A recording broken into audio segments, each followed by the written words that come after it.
All right, you take your Bibles, please, and turn to Jeremiah, the 52nd chapter. We have three questions that were left on lesson number 12 before we enter into our study of Lamentations.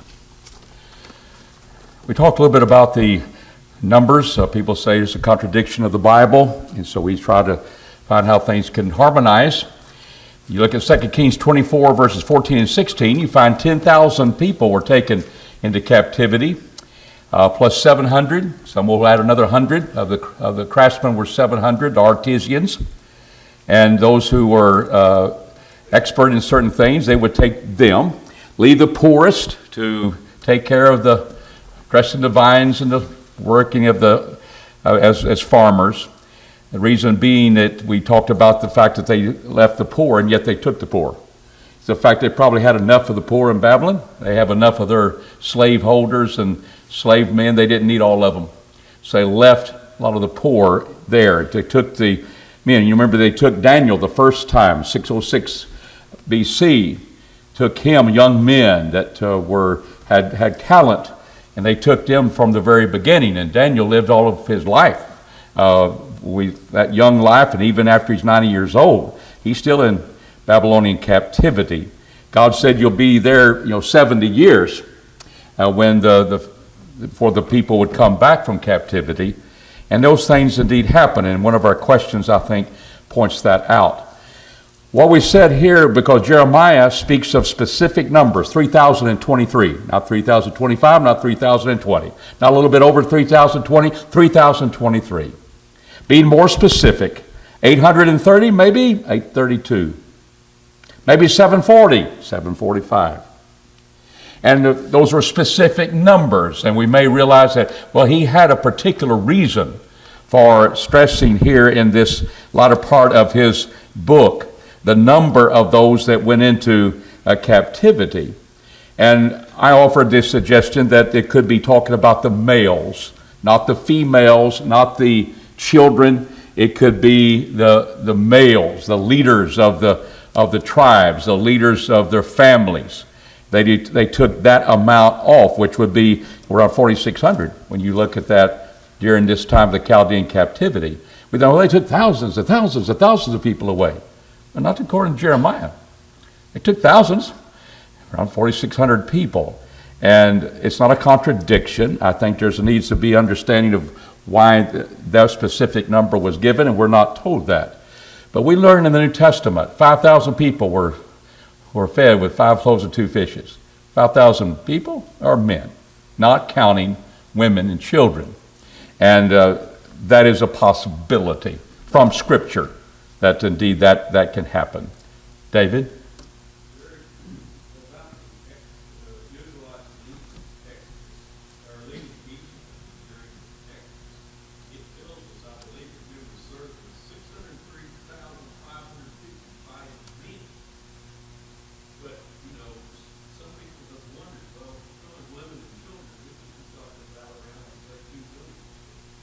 Yep.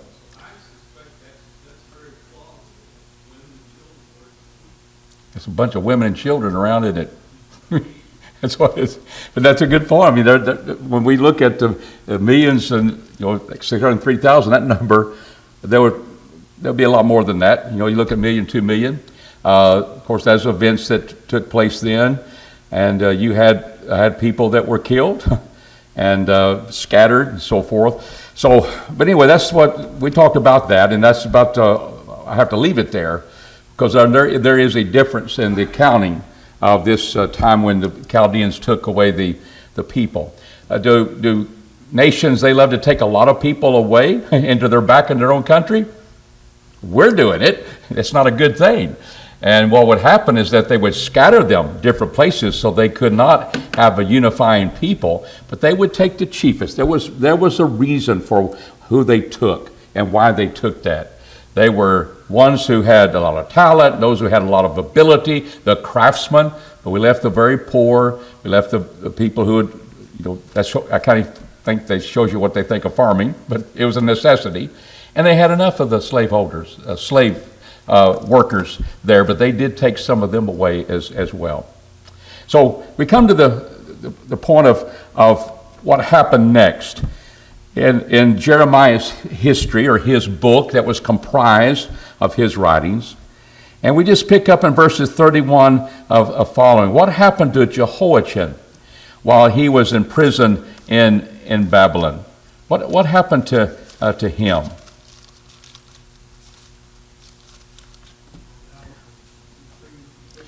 He was freed. He was taken from being a prisoner to one that would be invited to take care of the king's provisions, would take care of them daily.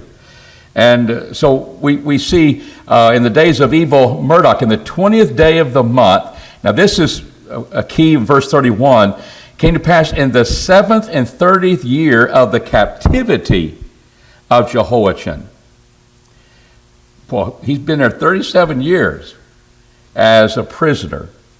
In the 5th and 25th day of the month, that evil Merodach, king of Babylon, in the first year of his reign, lifted up the head of Jehoiachin, king of Judah. Notice he called him king of Judah, and besought him kindly, and brought him forth out of the prison, and he spake kindly to him, and set his throne above the throne of the kings, that they would conquer the nations they conquer. King of Judah was exalted, this one who had been the king of Judah, and he's described that way in Jeremiah. And Nebuchadnezzar, his one who followed after him. So we're 37 years down the road, and he has brought him forth out of prison. He put him over the thrones of the others that were before him in Babylon, and changed his prison garments. Do we have specific prison garments today? Get you an orange jumpsuit, and you'll see, well, hey, looks like a lot of other people around here. It's to say you're a prisoner. He changed those garments, and Jehoiachin did eat bread before him continually all the days of his life. And for his allowance, there was a continual allowance given him by the king of Babylon. Every day a portion unto the day of his death, all the days of his life. Period. End of the book of Jeremiah. And so we see what happened to him. He's elevated, not going back to Jerusalem, not going to be a king in Jerusalem. He only served 3 months. And he was taken into captivity, and he was treated kindly by Babylon. But there was 37 years down the road. Now, if that's the case, if he went off from the kind of the very beginning, or not the last deportation, you had 3 decades plus for more captivity. And from the 37th year until the time in which the people went back from captivity, there were decades there, and every day he had the allowance of the king and the portions that he had. Ate before the king.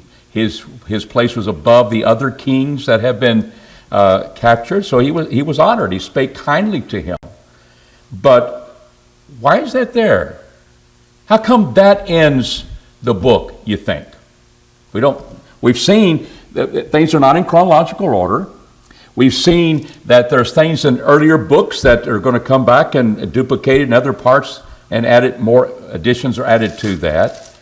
It's very significant of when things happen to get across the point that is being made. If a point of God and people being in captivity is going to be made, and what did Hananiah prophesy? And he was a false teacher. Jeremiah, he went after him and confronted him and said, "You're going to die next year," and he died next year. He was a false prophet. He said, "You'll be back, Jehoiachin will be coming back in 2 years." Nebuchadnezzar is not going to conquer us. He'll be back here in 2 years. What does the end of the book say? Ain't going to happen. And he's never coming back. He will die. But like Joseph is honored with Pharaoh, there's a sense of honoring one who is indeed of God's people. And I'm not trying to show the character of Jehoiachin was godly necessarily, but it's interesting that God blesses those connected with his people. 1 Corinthians 7 speaks about the unbelieving wife is sanctified in the believing husband, vice versa. You mean sanctified and they're going to be Christians? No, just sanctified life. Living a life. Daniel showed in his captivity with the leaders of that day that his diet was superior to the others. And they began to see that. And God has a way of blessing his people, but Jehoiachin was more of a matter that here he allowed him to be taken into captivity early on. And when all the people were saying, oh, Jeconiah will be out of here 2 years, and we'll be back in Jerusalem, the Chaldeans will not take us. That was God had to keep telling them that. He sent a letter, as we saw, to the exiles in Babylon that marry, have children, have your lands. You're going to be here a while. What did he do with Jeremiah? Gave him a deed that indeed is going to be his to have land when he comes after captivity has taken place. And God is having to tell them, give in to the captivity of the Chaldeans. Don't fear them. And they just rebelled and rebelled and rebelled. And when Gedaliah, the governor, is assassinated, they flee where? Egypt. They should have stayed there in Jerusalem. And I think God's put an exclamation point on things that in the end, there was the fullness of the captivity. But God's servants, God's people, here's the point where Jeconiah, don't know much about him, other than his reign didn't last very long, and he wasn't godly, that indeed he was blessed while he was under the Chaldean and rule. So that's what happened to him. And of course, why are these events put as an appendix to Jeremiah's book of prophecy? We've just seen the end, the destruction, the fire burns the temple, and all of a sudden we put Jeconiah in the end of it. Why did I'm not saying God did that, but his providence brought that about, that indeed, here's just the facts. And it just so happens, hey, Jeconiah didn't come back in 2 years. I think he's making a point. Any comments or questions on those questions that brings us to the end of Jeremiah?